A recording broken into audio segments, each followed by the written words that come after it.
Hey guys, it is Alexis and Lilian, and today we thought we would do another video in our queer dating series. Tips for a successful first date, because especially those first dates can be really nerve-wracking, even more so if it's maybe your first queer date. So I mean, it's been a while since either of us have been on a first date, to be honest. I did have my fair share of first dates before meeting this one, so I feel like that helped me get enough practice so that I was smooth enough for this one by the time she came around. She thinks she was smooth. Let's think it worked.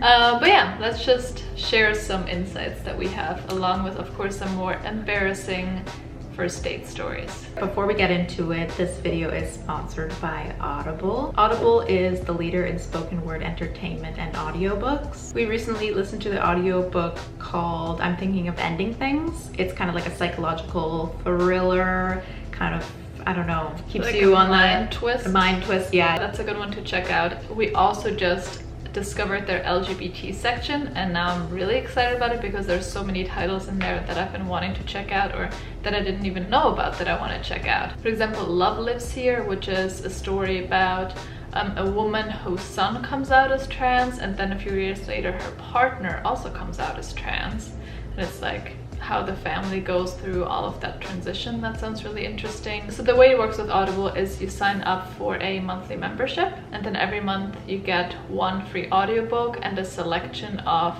free Audible originals. So yeah, if you guys want to go check it out and sign up for your free trial membership, go to audible.com/Alexis and Lilian, or text Alexis and Lilian to 500 500. So yeah, have fun with Audible. First queer date, exciting. Woohoo! Or just first date with anyone in general, exciting. Underlying principles here are don't overthink things and be decisive. So this is with like location, what to do, if you're like at a bar date, what to order. I was on a first date, the first date that I went on after a year of being single, and then I was there, okay, like what should I order?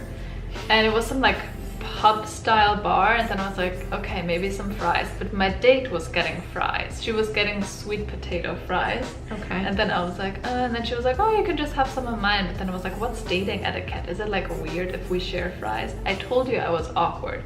And then I was like, I'll just get the like normal potato fries. And then she was kind of like, why would you want to go for normal potato fries if I have sweet potato fries? Those are way better. And then in the end I was like, okay, let's just share. But that was already like, yeah, like a rocky start, because I just felt so awkward, and I was like stressing out about the freaking fries. So just make a decision, and it's okay to share fries on a date.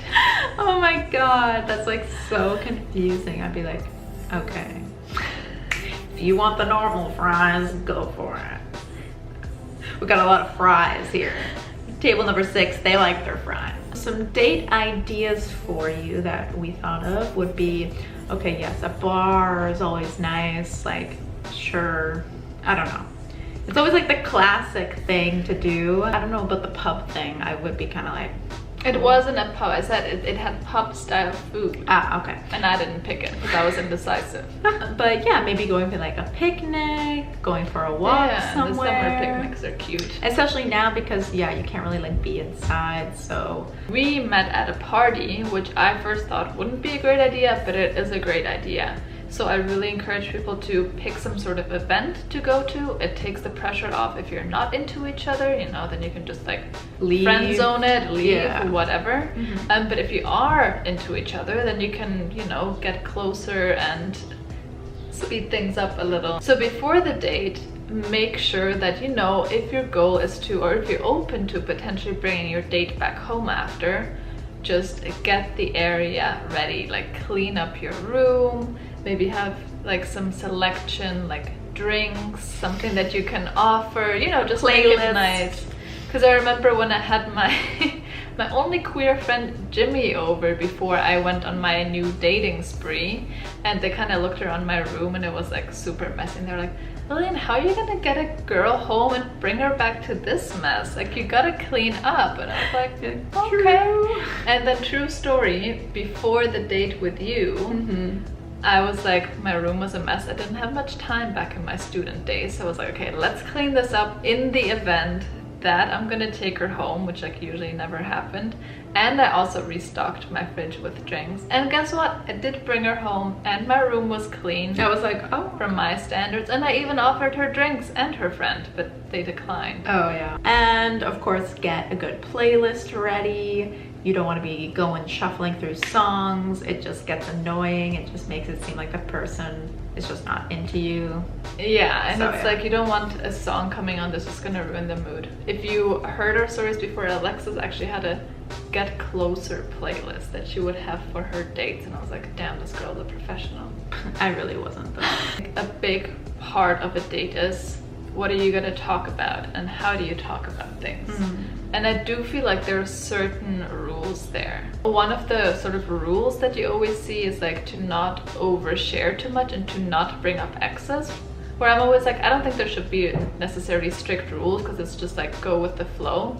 But I do think that you should, as much as you can, hold off on the whole excess conversation just because it brings it to that certain territory. It just always changes the mood a bit, you know? You don't want to talk about your ex because you're here to talk about each other. And also one thing that I learned is embrace pauses. I know that a lot of us are so terrified of awkward silences, but you can make them even more awkward if you just try to fill them.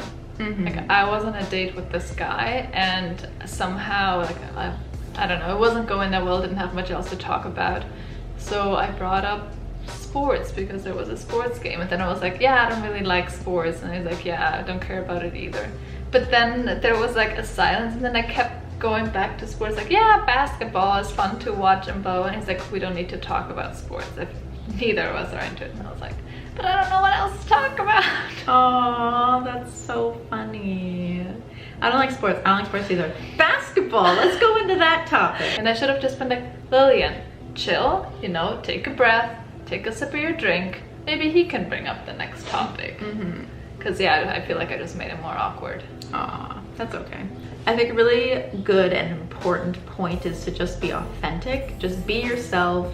If you're nervous, say you're nervous. If this is like your first time going on a date with a woman, tell them. Honestly, like if someone said that to me, I would be like, thank you for just like telling me you're nervous. I'm nervous too, and you can both just talk about it. Yeah, and it like makes you connect with that person. Something that I just don't like is when someone's trying to play it off like they're so cool. No. Oh, I go on dates all the time. I'm like, okay, cool. Like, you know, I don't want to get into this. I'm nervous.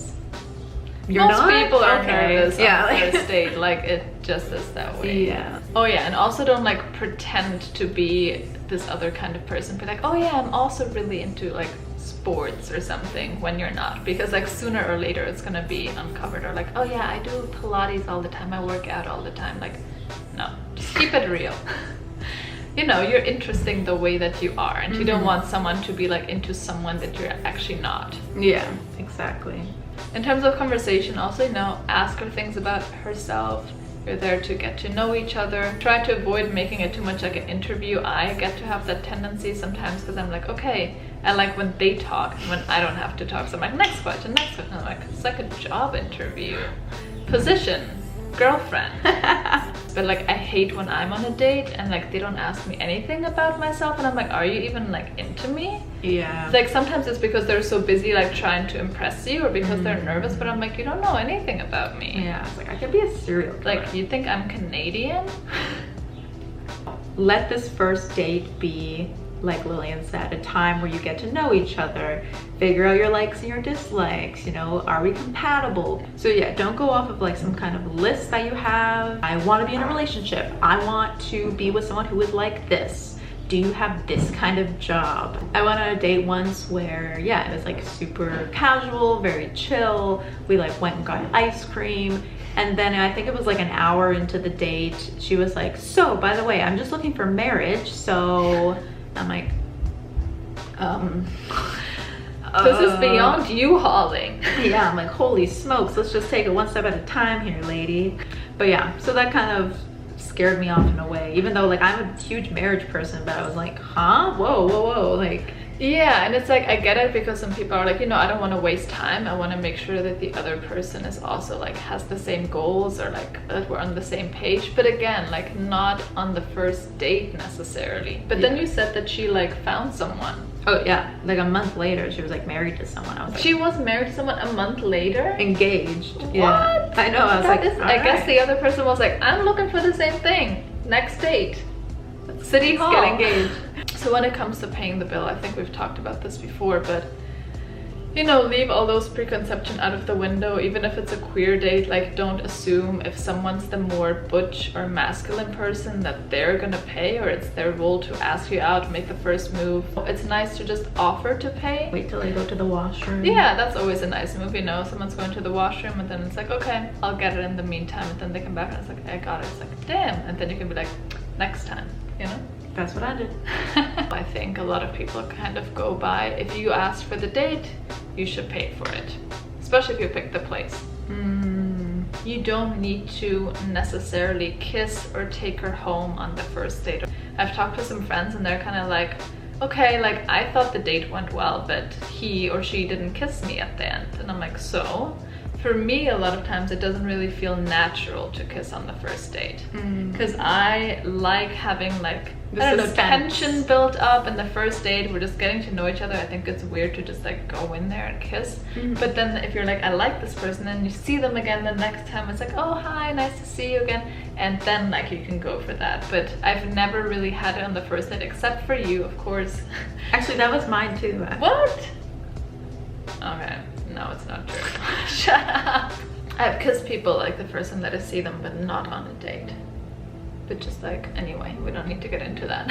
We also did a whole video on how to make the first move, so go check that out. But yeah, just feel it out, and like no pressure, and like if you want her to come over, like offer it. But again, just because that doesn't happen doesn't mean that she wasn't into you or that it didn't go well. And lastly, when the date is done, just, you know, text them, tell them you had a good time if you did. And yeah, just like keep the conversation going, you know, because if you do like them and you want to see them again, there's got to be some kind of, you know, chatting. Okay, well, I think that's it. We have shared our wisdom. We hope it was helpful. As usual, let us know your experiences and your tips. If you like what you see, then subscribe, and yeah, hit the like button. We'll see you at the next one, guys. Tschüss! Tschüss!